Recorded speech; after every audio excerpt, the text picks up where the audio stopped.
कल्पना कीजिए, ग्रीनलैंड की -40 degree Celsius ठंड के नीचे बर्फ की एक मोटी परत के भीतर अमेरिका ने एक ऐसा शहर बनाया था जहां सड़कें थीं, बिजली थी, सैकड़ों सैनिक रहते थे और असली मकसद था न्यूक्लियर मिसाइलें छुपाना। हाँ, एक पूरा परमाणु शस्त्रागार बर्फ के भीतर छुपा हुआ। लेकिन फिर कुछ ऐसा हुआ कि अमेरिका ने यह शहर अचानक छोड़ दिया, बिना किसी चेतावनी के, बिना कोई सबूत छोड़े। लेकिन सवाल ये है, क्या ये शहर सच में रिसर्च के लिए था या फिर प्रोजेक्ट आइसवॉर्म इतिहास का सबसे बड़ा झूठ? और जो राज 60 साल तक बर्फ में दबा रहा, वो आज धीरे धीरे पिघल रहा है। ग्रीनलैंड की सफेद बर्फ दूर से शांत दिखती है, लेकिन इसके नीचे छिपा है एक ऐसा रहस्य जिसे दशकों तक दुनिया से छुपाया गया।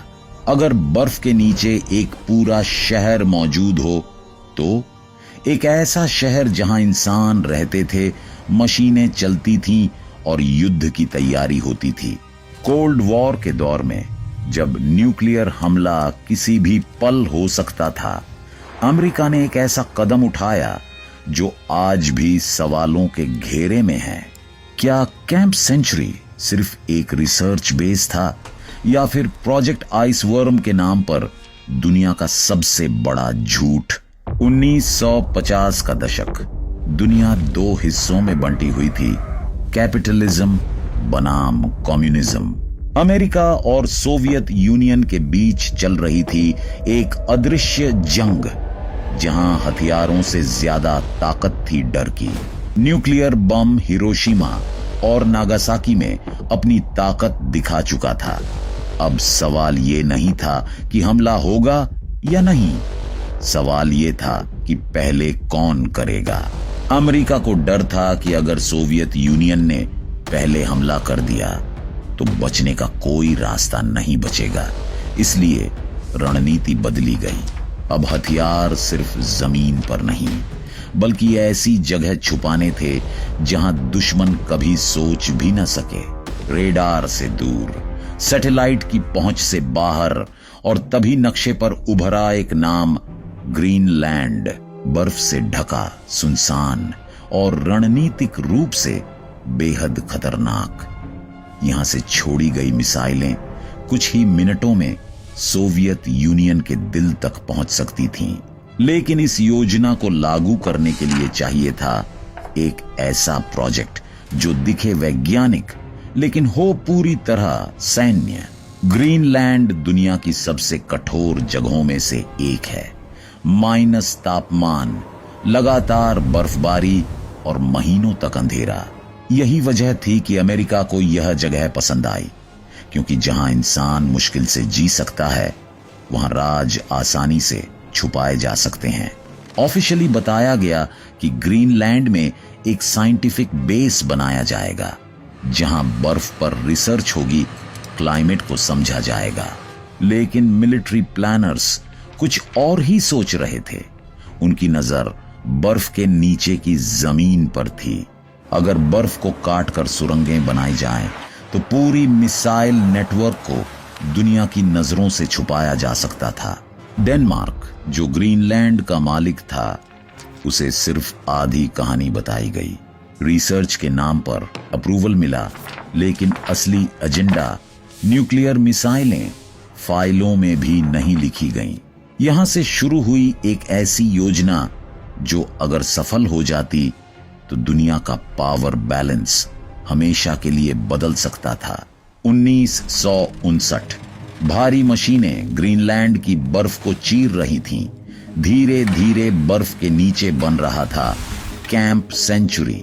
22 सुरंगें, रहने के कमरे, अस्पताल, लैब्स, चर्च और सिनेमा हॉल। यह कोई टेम्परेरी कैंप नहीं था, यह एक फुली फंक्शनल अंडरग्राउंड सिटी था। यहां सोल्जर्स महीनों तक रहते थे बिना सूरज देखे। इलेक्ट्रिसिटी के लिए न्यूक्लियर रिएक्टर लगाया गया। खाना, पानी, सब कुछ सेल्फ सफिशिएंट दुनिया को बताया गया। यह भविष्य के आर्कटिक सिटीज का एक्सपेरिमेंट है, लेकिन हर टनल, हर मेजरमेंट किसी और मकसद से बनाई जा रही थी। कैंप सेंचुरी एक मास्क था, असली खेल इसके नीचे चल रहा था, और वही खेल जल्द एक नए नाम से जाना जाने वाला था, project ice worm. Project ice worm कोई छोटा एक्सपेरिमेंट नहीं था, यह था एक महाद्वीपीय हथियार नेटवर्क।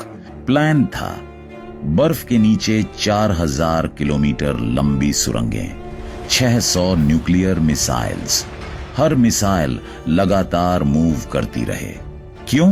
ताकि दुश्मन कभी यह न जान सके कि हमला कहां से होगा। अगर आइस वर्म सफल होता तो सोवियत यूनियन पूरी तरह हेल्पलेस हो जाता, लेकिन यह सब सीक्रेट रखना जरूरी था। डेनमार्क को सच पता चल जाता तो पूरा प्रोजेक्ट रुक जाता। इसलिए कैंप सेंचुरी को रिसर्च का नाम दिया गया। डॉक्यूमेंट्स बदले गए, मैप्स छुपाए गए। यह सिर्फ मिलिट्री स्ट्रैटेजी नहीं थी, यह था राजनीतिक धोखा।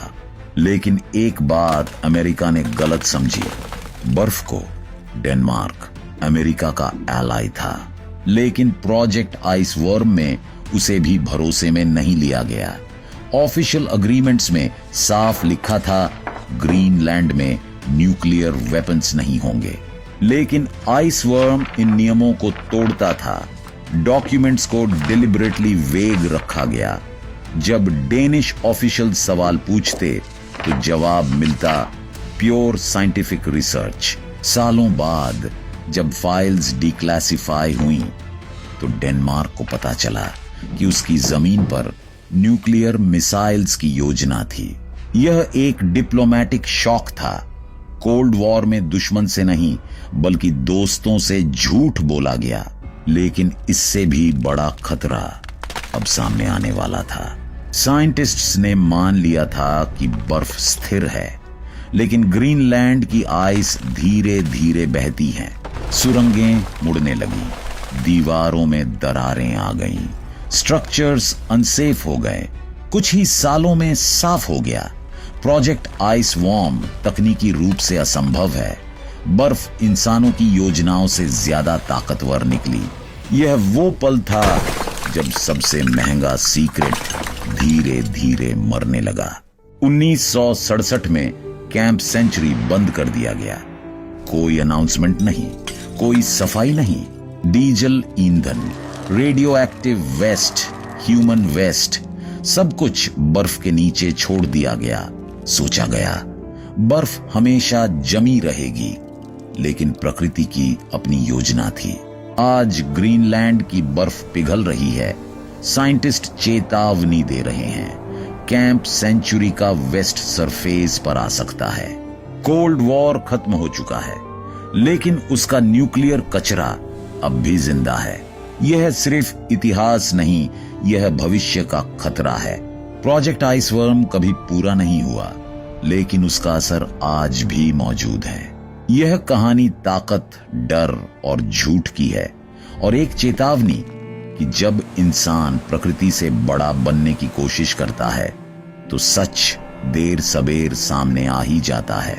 बर्फ पिघल रही है और उसके साथ इतिहास भी।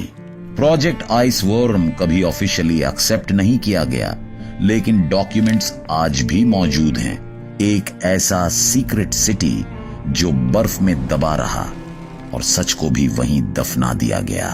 अगर आपको ऐसे हिडन वर्ल्ड सीक्रेट्स जानना पसंद है, वीडियो को लाइक करें, शेयर करें और सब्सक्राइब करना न भूलें। मिलते हैं अगले वीडियो में। धन्यवाद।